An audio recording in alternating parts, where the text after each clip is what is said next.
If you're not storing and collecting data in the first place, then there's no way that that can be breached or hacked or whatever. It's just a safer way to do business. And that data is not needed, especially when we're talking about website analytics. That data is not needed. Like, we've been running a privacy-focused company, and it hasn't hurt our business. It hasn't impeded our ability to grow as a company or anything negative. Last summer, I really started thinking about values. What values do I have that I want to make sure I'm building into the DNA of my business? And when it came right down to it, I realized that my core value, the one I wanted to make sure lived in every essence of my business, was safety. I'm Susan Bowles, and you're listening to Break the Ceiling, the show where we break down unconventional strategies you can use to save time, boost your profit, and increase your operational capacity. Most of my work with clients is intimate. Money is a touchy, uncomfortable subject for most of us, especially when we're talking in specific numbers. I've had people tell me they'd rather be naked in front of a stranger than show them their business books.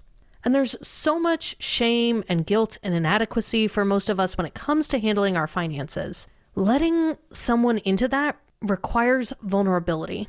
Talking about what's not working behind the scenes in your business requires you to admit that everything isn't perfect.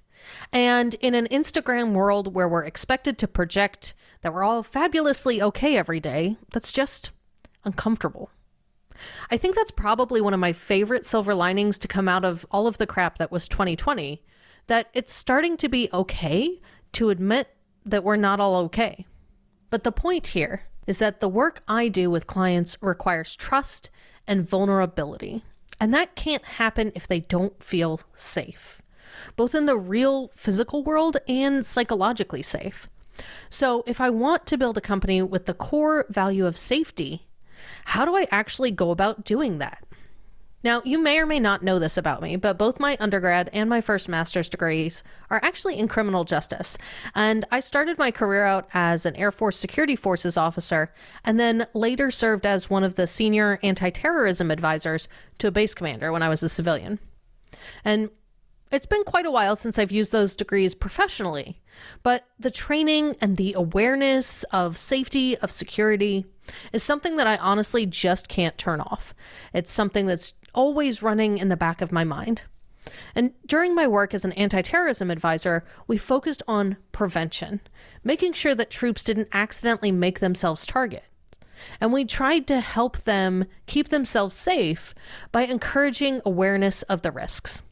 So thinking about safety from a security perspective feels pretty logical to me. And so part of creating a safe environment means creating a secure environment for all of the data and the information that I handle. I work with financial data, bank accounts, and confidential business plans. And the bare minimum level of safety for my clients is to feel confident that I can keep that information secure. Now, at the same time I was thinking about all of this, I was also starting to really think about all of our personal data that lives out on the internet. This was happening at about the same time that the Stop Hate for Profit campaign was gaining ground, which is a campaign to convince social media companies to take more action to moderate online hate groups and hate speech. And we were also talking about TikTok being banned because of privacy concerns. I was starting to get more curious and concerned about how my own data was being used and tracked by Facebook, Google, Amazon, and I was getting a lot less comfortable with using social media to grow my own business. I even did an episode with Nancy Jane Smith and Bonnie Gillespie back in September. It's episode 48 if you want to go check it out, exploring this idea of how to ethically use social media, or if you even needed to use social media in your business. So all of this kind of led up to me asking the question, if I were to market and operate my business with a deep respect for individual data privacy as the first step towards building safety and security into the DNA of ScaleSpark, what does that actually look like? So I embarked on this experiment in privacy-focused marketing and data security. And for the last 7 months or so, that's been a big part of every marketing and operational decision that I've made.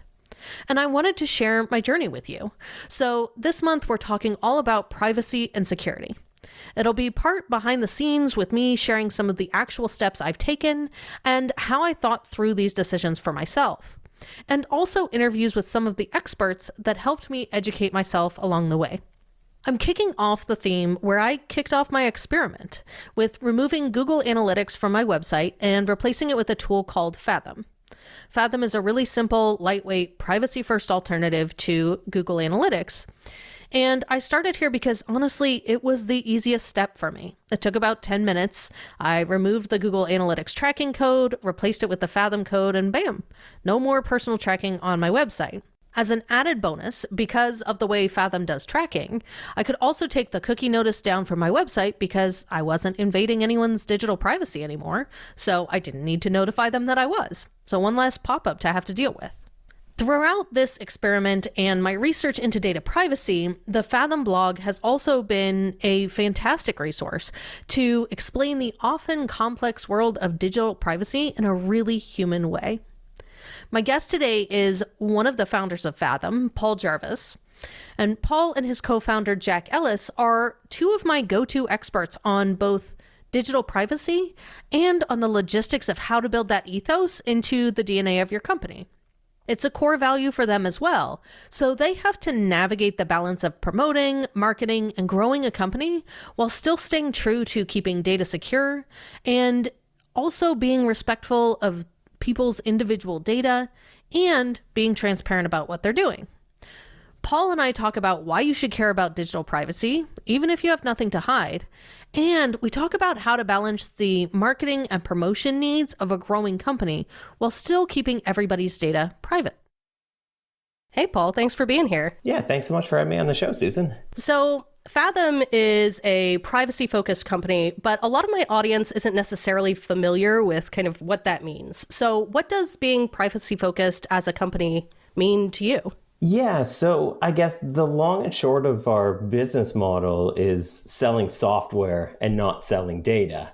And I guess I'll start there because a lot of the software that we use on the internet, like social media or even things like Google Analytics, are free because their business model isn't charging customers money for that software. It's making money off of people in other ways. So we charge a fair price for our software, meaning we don't need to sell data. We don't need to collect data. It's basically, I think it's a more upfront business model. We have fair price software that people pay us to use. We also don't show any personal information about visitors for the analytics software that we provide, right? So you can see information about your website without learning a ton about the actual individuals who are visiting your site, which I think is kind of invasive. And I guess the last point about being privacy focused is that we comply with privacy laws. And I think privacy laws are actually a good thing, even though they can get a little in the weeds. So things like GDPR, CPPA, PECR, all of the, I guess, four-letter acronym privacy laws our software complies with because we don't show personal data in our software. Yeah, I guess that's all the things that privacy focus means.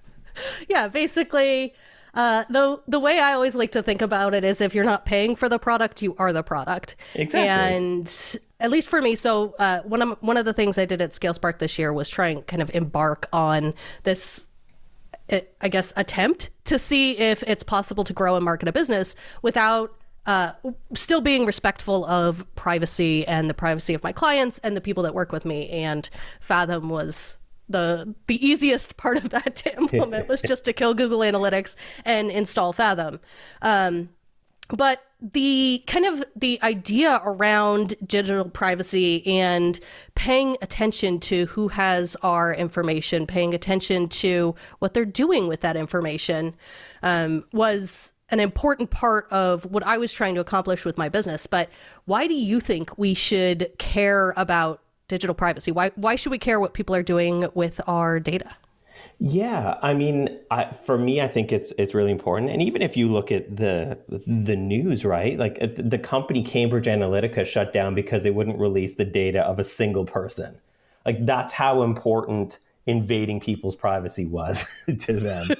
So I think if your listeners are new to digital privacy, or if they think, oh, maybe this doesn't matter, maybe, and this is kind of the common thing, right? Maybe you think, if you're listening, well, I have nothing to hide, right? Because you're a law-abiding, wonderful citizen of the internet. I can certainly understand the reasoning of, if you're not doing anything wrong, you shouldn't have anything to hide. But that logic can be uninformed, and it can actually be dangerous. So researchers have coined this term called social cooling, kind of like the opposite of global warming, but relating to how we act as human beings, to describe what happens when we feel like we're constantly being watched, right? Like even if we're doing nothing wrong, there's a change in our behavior that happens when there's just vast amounts of data being collected about us at all times. So how social cooling works is that since all of our data is constantly being watched and collected and mined and stored and turned into scores and data points and targeted ads, it makes us change, right? Because we don't want those things to impact us. We know that if we say something wrong, say on social media, that we could get fired or something worse. And so all of this data that's collected about us creates this sort of digital reputation, right? That could potentially limit our opportunities in life and work and social situations. And even things like if you return goods to a store, you're at higher risk of being considered a fraudster, right? So all of this data is being collected at all times, and that could affect things like applying for a loan in the future. And so because we know that we're being graded and judged, it changes how we interact and what we do and what we say. And this creates pressure to not have opinions that rock the boat or dissent. And it breeds this kind of culture of conformity where we're less likely to take risks. We're less likely to think outside the box. We're kind of just, it makes it so we act different. It's just like people on the show The Bachelor, right? Like they're not acting like real human beings. They're acting like people who know that they're on camera. So thinking about digital privacy means that we don't want all of this data collected about us and socially cool how we act on the internet, right? So saying that we have nothing to hide, and this is like such a soapbox for me, but like saying that we have nothing to hide, it can also be a bit of a privileged statement and view as well, because a lot of us who feel that way are lucky enough to live in like democratic countries. And so in other countries, and this is kind of data that corporations get, data that governments get, data that corporations get that they then sell to governments.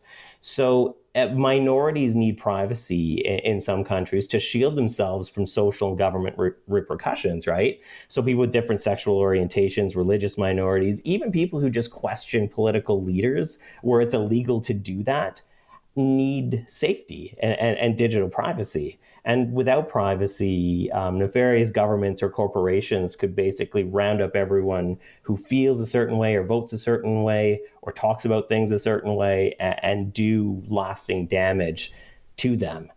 So I think for all of those reasons and more, that's why digital privacy is important, even if you're just a normal, law-abiding internet human being. Yeah, that totally makes sense. It's interesting that you bring up kind of the safety issue, because that's actually what led me to focus on privacy marketing, was this idea that one of my core values, because I deal with a lot of financial stuff, was that people needed to be able to trust me.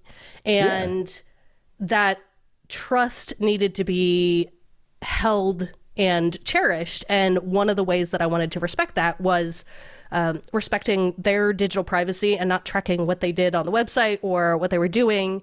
And so it's interesting that you bring that up, because that was actually the trigger for me to kind of head down this path, was wanting people to feel safe when they were dealing with me. Interesting. And that's really valid too, right? And I think the point of data existing on the internet isn't a matter of like, oh, if it could be hacked or if it could be released. It's almost a matter of when, right? Like there's so many, if you punch your email address into services like Have I Been Pwned, then you can see, like if I punch my email address in there now, that email address is associated with, I think, 237 breaches of data. So I think if you're not storing and collecting data in the first place, then there's no way that that can be breached or hacked or whatever. It's way safer. It's just a safer way to do business. And that data is not needed, especially when we're talking about website analytics. That data is not needed. Like we've been running a privacy focused company and using Fathom for years now, right? And it hasn't hurt our business. And we talk about marketing. I know you want to. But that hasn't hurt our business. It hasn't impeded our ability to grow as a company or anything negative. We know everything we need to know about our website. We just don't know the things that aren't useful to us about the people who are visiting it. And same with all our customers that use Fathom as well. It's the same thing. Yeah, I have no need to know who is hitting my content, but I do like being able to tell what content is more popular, where are people showing up, what is drawing people in, and that's valuable information and it's actionable. I mean, I'm a data geek. I love data, but only data that you could actually do something with. And knowing the individual person isn't something I want to know or want to act on necessarily. Yeah. And that's kind of the thesis of Fathom, is that the data in aggregate, in this case, can be just as useful. It's like if you post this interview with me on your website and see that it becomes the most popular page on your site, then you'll have more nerds like me on your show. And you can use that, and that helps the podcast and everything else. So I will say my top episode is super nerdy. Nice. It's project management, nerd out on ClickUp versus Notion. So super nerdy, and people love that. Okay, so let's talk about kind of the marketing aspect of this that I think comes up for most business owners, which is that, being our kind of common wisdom is that you need to be tracking people and personalizing information and active on social media to be able to grow your business. And, you and Jack still needed to promote and grow Fathom, but pretty much all the organic tools you have at your disposal have tracking included in them, and they sell data that's built into their business model. So talk to me a little bit about how you decided to promote or advertise Fathom when you were kind of balancing the need to grow your business, but you didn't want to compromise your privacy first values. For sure. And that's a great question, because the way that we run Fathom isn't just like, privacy isn't just a marketing gimmick that we have. Privacy is baked into every single thing we do, every decision we make, since day one. Right. And we have grown about 600% this year alone. In case anybody didn't know, through a pandemic. So things have definitely been going well. And we've done things like never buying targeted ads, right? So I'll walk you through, I guess, probably the 5 things that we do as a privacy-focused company that still markets our product effectively, grows our business, and gets our name out in front of people. So actually, let me ask you a question. How did you find out about Fathom? I think through your newsletter. Okay. Like it's been a while. Yeah. But I'm pretty sure it was through your newsletter. Okay, that's awesome. And so people are able to find us because we do things like, the newsletter that I used to have, Sunday Dispatches, which was just my personal newsletter, wasn't really Fathom related, but that was one kind of distribution method that I had. Another thing is our podcast, Above Board. And we don't have sponsors of the show because our company is a sponsor, right? And so the show is really just Jack and I nerding out about what it takes to run a business. The other thing we do is have our blog on our website, where we write articles both about our software and just about privacy and dealing with having a software company. Like the article, I think our most popular article was Jack's article about our company being attacked with the DDoS attack. We also have our Twitter account. So we are actually active on Twitter. Jack handles the Twitter account. And it's not just pitching either. Like it's not just us using social to tell people about Fathom. it's us interacting and engaging with a greater community who are interested in software and privacy. We're also constantly releasing features, right? So every time we release a feature, we talk about it on the blog, we put it on Twitter, we write an article about it, and that gives us something to talk about. And it also gives our customers something to talk about, and our audience something to talk about, and our affiliates, which I guess is the fifth or fifth, I think, thing, is that our affiliate program has been a great way to grow our business, and we pay 25% commissions for life. So if an affiliate refers a customer and that customer sticks around for 5 years, we pay the affiliate 25% of their bill for 5 years. If they stick around forever, then forever. And the final thing is word of mouth. And that's not just and I think this is where a lot of people get it wrong. Word of mouth and reputation isn't a passive thing. It's very much something you need to actively work on. So for us, it's having the best software on the market that's easy to use, makes sense, simple. You just get it. If you look at the demo, you just get it. The second part of that is making sure that we're keeping our customers happy. So we spend a lot of time on support, and support is me and Jack. Like the two, if you email support, you're going to get a co-founder replying. And we try to reply as quickly as possible. And so all of these things we try to do because it helps with word of mouth and it helps reduce churn. And I think there was some study done where it costs 5 times more to get a new customer than to keep an existing customer. And because we're in a subscription business, it saves us so much money and time to just make sure that the people who are already paying for us are happy. So we do focus on acquisition, but we really, really focus on retention. And so all of those things are what's led us to some really good organic growth through the last couple of years. This year especially, it's been a tough year, and we've still managed to grow the business pretty steadily. You forgot about the cats, which yes. I really appreciate that they have names now. I'm just saying. I like the cat names.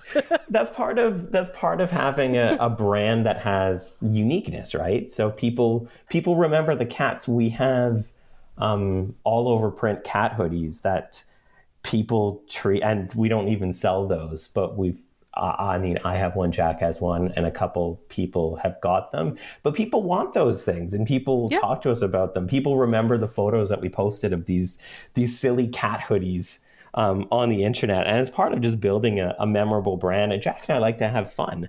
And so the reason we run our business is because we can just be real people running a business. There's no legal team that we have to run ideas past. We can just be normal human beings in how we connect with others, and it works and it helps. So you all did something I think is pretty interesting. So when you decided to kind of start making YouTube videos, you had a really interesting episode of Above Board where you talked about it. But can you talk me through kind of the decision process that you went through to decide that YouTube was viable, and how you were going to balance the fact that YouTube tracks everybody and there's no way to avoid that, and balancing respecting the privacy of your users and people that want to watch the videos? For sure. And I mean, YouTube's part of Google, and Google is, I guess, our marketing nemesis.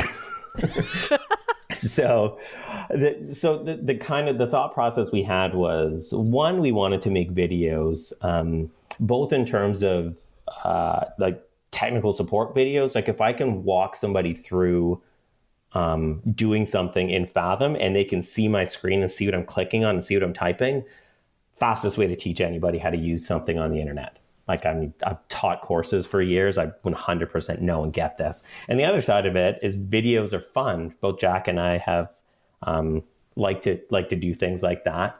And YouTube is the place where people go to watch videos, like it or not, right? So like we could put our videos on Vimeo, nobody would find them. And it wouldn't be a marketing channel, because the only people that would find the videos if we put them anywhere other than YouTube was people who are already on our website, right? So we wanted to use videos as a channel for brand awareness and getting new people. YouTube's the only place to do it, whether or not you like them. So what we did, and I guess at the same time, we were like, well, we don't like Facebook having collecting all of this data that tracks you across the internet. So we made these, I guess, kind of landing pages. So if we link to a YouTube video from our Twitter, from our website, from anywhere, it doesn't go straight to YouTube. It goes to a landing page on our site, which then connects to YouTube, and it strips all of the personal data. So all YouTube can do is track you on YouTube, which isn't actually like tracking somebody in a thing that they're using is far less evil than tracking somebody across the entire internet, right? So we made these pages, and we're always trying to think of things like this where, okay, we do care about privacy, and privacy is our top priority, but we also exist in the real world where YouTube's kind of a big deal. And YouTube is the place where people go to find videos, not just watch videos. So that's kind of what we did where, yeah, you're still using YouTube, but if you're using YouTube anyways, then you're already on their platform. But we didn't want to give YouTube additional information about people we were sending their way. So we made these landing pages instead. And that feels like a good way and a good balance to share YouTube videos and get discovered on YouTube, but also try to do what we can on our end to protect the privacy of people who want to watch our videos. Yeah, I love the idea that, you still exist in the real world, and you still exist in the world of the internet that is controlled by, pretty big companies that it's really hard to work around. It's hard to find alternatives to a lot of these services like YouTube. There isn't a Fathom version of YouTube. Exactly. And not one that has the hundreds of millions or billions of users too, right? So yep.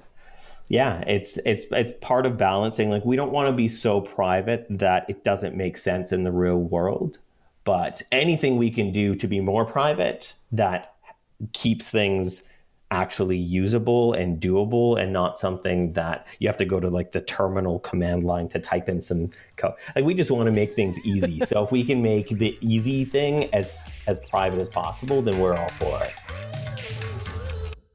Hey there, it's Susan. If you've been listening to this interview and it's making you think about some of these issues and ideas, and you wish you could talk to some other real live business owners about it, I wanted to invite you to my free monthly roundtable, Dollars and Decisions.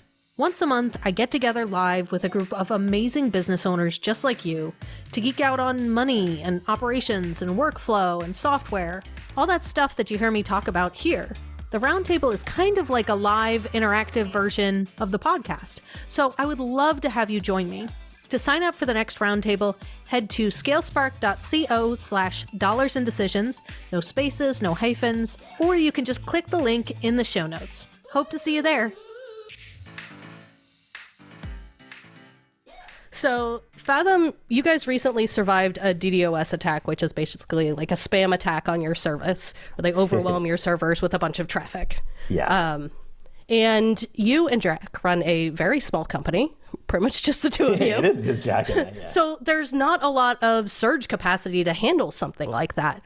So can you talk me through a little bit about how you all handled the attack and how you decided to move forward to give yourselves that capacity to surge without scaling up the size of your company? Yeah, and both Jack and I are kind of on the same page with running a small and lean company. I mean, I wrote a whole book called Company of One that talks about the methodology of running a small company that questions growth. But it also doesn't mean that we're against growth. And kind of what I mean by that in this situation is that because the company is just Jack and I, neither of us want to be on call to handle server spikes. We run a serverless business. So all of our software runs on AWS, which is basically, that powers almost the entire internet from Amazon. Right. And so our servers scale as needed. So I think it was 2 months ago, one of our customers was getting 10 million page views a week or something like that. And our servers just kind of scale up. And as it's needed, they just grow and then shrink back down. So we don't have to spend time on the server administration side, because Jack is an amazing programmer, but doesn't want to deal with servers. It's kind of a different skill set, which he can do, but he'd rather not. And I don't blame him. Dealing with servers is annoying. So all of our stuff runs on enterprise level architecture as far as the actual computers that power our software, which is good because, like I said, it scales. But it's also bad because it's really hard to hack companies nowadays unless they do stupid things like save all of their passwords in a plain text file on their server. But it's really easy to just send gobs of traffic at a server to try to bring it down, which is what targeted DDoS attack is just sending as much traffic and volume at a server as possible in hopes that it'll take it down. And so because, like I said, ours scale as needed, ours just kept scaling up as the attack ramped up, which is good because it kept our customers online, but bad because it cost us a ton of money, right? Like a ton of money. And so we needed to figure out a way. And so the attack, while it was targeted and malicious against us, and yeah, I mean, we're a tiny company. I don't know why. Well, I mean, I can't really talk about that, but it's silly that happened. But it was good because it helped us iterate and make our software better, because we've now been able to create ways that blocks these kind of attacks. And yeah, it costs us money, but our software is now better and more resilient because we're able to deal with these things in a much better way. So if it happens again in the future, like I was talking to Jack, and this probably started about 5-6 weeks ago from you and I recording this. The attack happened again, I think 3 weeks ago. And the only reason we knew is because I asked Jack on Monday morning, because the attacks always seem to happen on a Saturday. And I asked Jack, I'm like, hey, did we get attacked on the weekend? And he was like, I don't know, let me check. And he's like, yeah, I guess we did.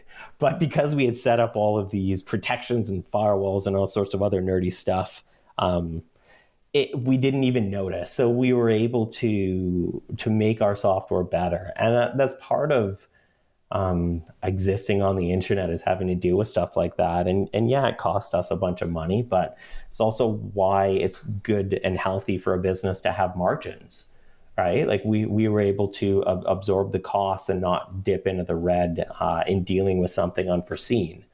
So yeah, it sucked that it happened, but we're better off for it. And it ended up becoming a positive because our software is more resilient.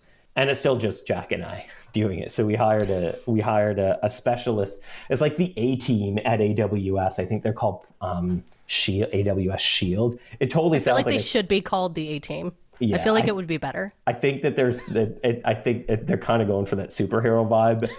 And that was just something, we didn't need to hire a person full time to help us with this. We just needed to hire the best consultants on the planet who deal with this on a regular basis to help us through that. So yeah, that's how we dealt with that. And you did the same kind of strategy with your legal team too, right? You have a legal consultant that you work with? Yeah, we have a privacy officer, Ree, who is the smartest person we know who deals with European privacy law.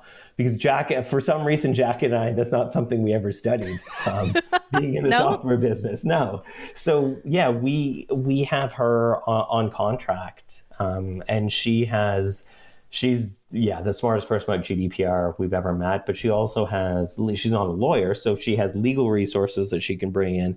So we kind of scale and shrink our team as needed with consultants. And we would rather pay somebody as a consultant who is the best in the business or the best in their field of expertise for help for a little bit than have to think about hiring somebody and dealing with like all of the things that come with having full-time employees. It's not something that we need at this moment. It could change. Like we're not against it in the future, but we would rather solve problems in the best way than just throw growth or more at the problem.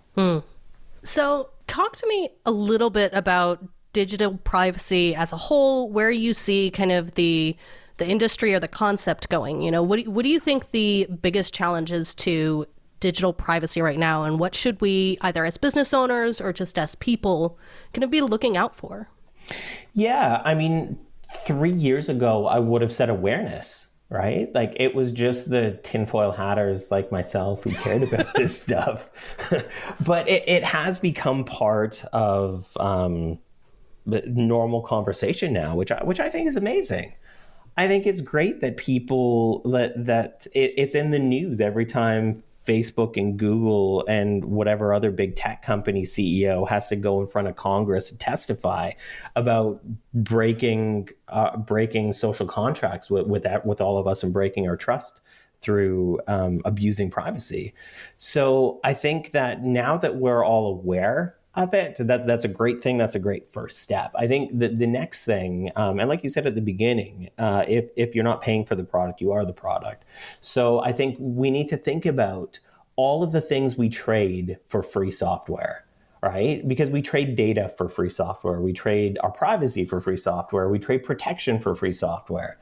And is it worth it? I mean, maybe it is sometimes, but I definitely don't think always. So I think thinking about, okay, well, maybe I want to market my business somewhere other than Facebook, or maybe I want to have website analytics that aren't part of big tech, right? Like, Google doesn't offer analytics for free because they're nice and they like you.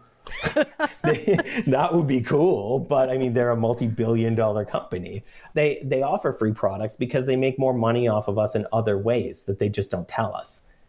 Right? Like, I would rather, and so I think we've kind of got, and this is kind of why the internet exploded, is because there's all this free software and we can do pretty much everything for free. But it's like, okay, well, what has that cost us? Right?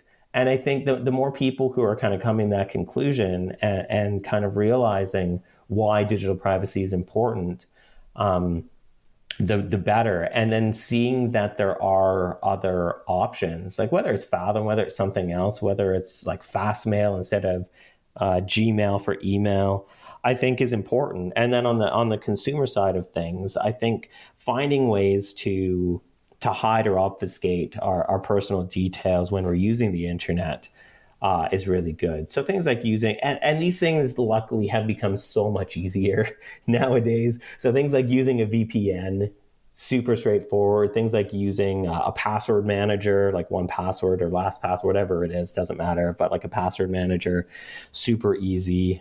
Using a privacy-focused browser, i.e. not Chrome, like Brave or Firefox, even Safari is better. Using ad blockers. So all of these things can help kind of hide your data as best as possible from big tech trying to make money off of all of us without telling us. Like, and this is, I guess, kind of the thing. Like, Jack and I aren't anti-capitalism. We love making money. We love growth. We love having a healthy business. But we'd rather just be upfront about how we make money, right? It's just like, you want to use our software, you pay us for it. It's a very straightforward transaction instead of trying to figure out how the company is profiting off of you. Because if you're not paying for it, there's a way they're making money still. They still exist as a company. Yeah. But trying to figure out, what their business model is and how exactly and what data they're exposing of yours in order to make the money that they're making can sometimes be really difficult to figure out. Yeah, but I think the main thing there is, if you're having trouble figuring out how this company makes money, you should be worried about that. Yep. Like, if you don't see the revenue model, and revenue models should be pretty straightforward for businesses, if you can't see that pretty quickly, then be scared and think about, well, maybe there's an alternative to this.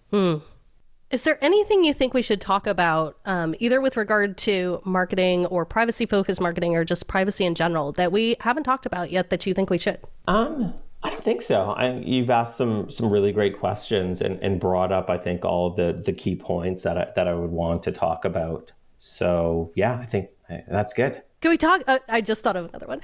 Sure. So can we talk a little bit about kind of the dynamic between wanting data for a feedback loop and not wanting to track people's data. So I'm thinking specifically with regards to like email newsletters. We all want data to say that was good content, that wasn't good content, people paid attention to that or not. And when we decide to lean in the direction of privacy, we inherently give up a little bit of that data that could be valuable, actionable data. So I know you ended up, before you kind of killed the newsletter, you weren't tracking in that, but can you talk me through a little bit of kind of the decision process you went through to decide that you could give up that level of data? Yeah, so for my newsletter, it was me sending out, I guess, plain text articles. I didn't need to see what people clicked on or see where they were in the world. That wasn't a data point that helped my business make money, right? And if it is, then maybe you collect that. And I think it comes down to awareness and consent, right? So I don't think tracking is wrong if somebody knows about it and consents to it, right? Like if Google told us all of the ways that they collected data about us, or Facebook told us all the ways they collected data about us, and then use that to make money, they would be much less evil, in my opinion. If they'd probably be a lot less popular. Yes. Well, they might be less profitable too, but you never know. Also. So if they did that, that would be a good first step, the awareness. And then if they gave us a way to opt out of that, and maybe it's, well, if you don't want targeted ads, you have to pay us $1 a month or something like that.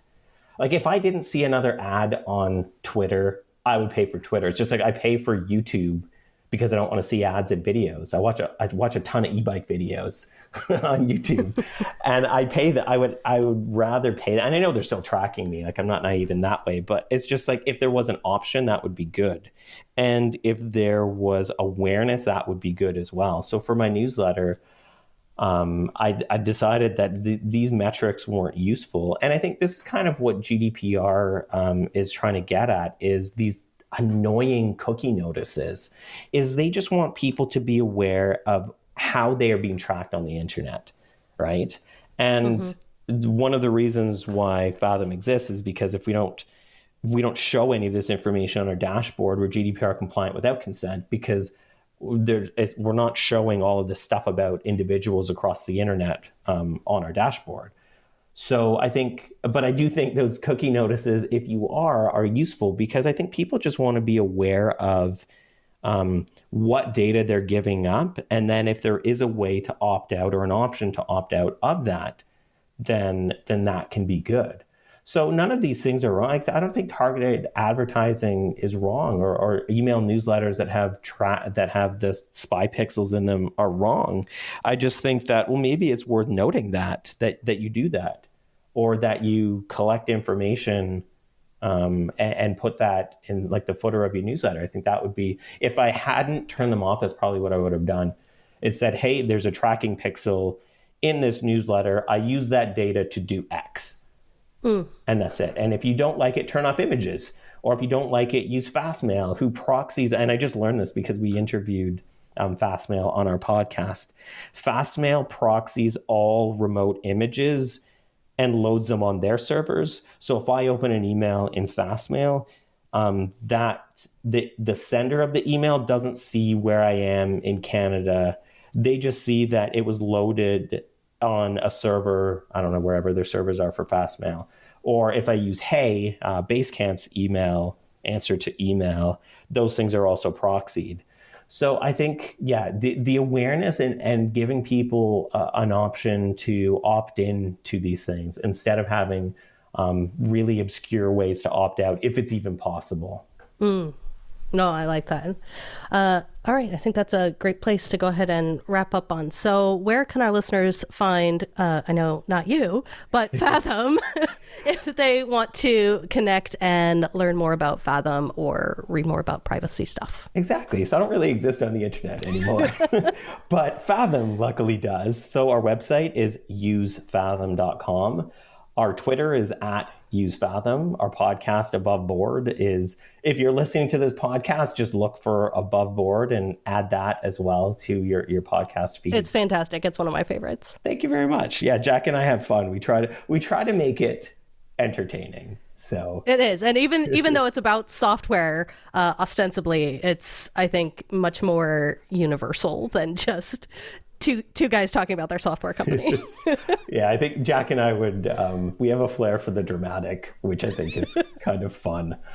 So yeah, our website, our Twitter, and our podcast. And if you search for, I guess, Fathom Analytics on YouTube, you probably find a couple of videos. I've got to make some more, but I think there's a few videos right now. Awesome. Well, thank you so much for coming and talking to me about this. It was really fun. Yeah, thanks, Susan. I appreciate it. And this is great. For me, the impact of the switch from Google Analytics to Fathom was pretty easy, with really no downside. I realized that I didn't need to see anyone's personally identifiable information in order to have actionable data about what pages were performing well on my site or what my website traffic looked like. With Fathom, I ended up with a really easy to interpret data picture, and I got all the information I needed. I realized I wasn't actually using any of that extra stuff that Google Analytics was providing. So this switch was, at least for me, a no-brainer. But that was only because I was already in this experiment. I knew I wanted to prioritize privacy, and I knew Fathom existed because I happened to be on Pulse newsletter, so I was aware of this kind of alternative option. But for a lot of people, having Google Analytics installed on your site is the default. There's an integration and a place for you to plug in that tracking code in just about every app you use in your business, which creates this underlying assumption that you should be tracking everyone, even if you never look at the data that the tracking code produces. But whether or not you use the data you're collecting, you can be damn sure that Google sure does. Now, you heard Paul and I mention in the interview that if you're not paying for the product, you are the product. And this is one of those instances. And I am very happy to pay a pretty minimal cost to stop being a product and stop my clients and potential customers from unknowingly being a product through me.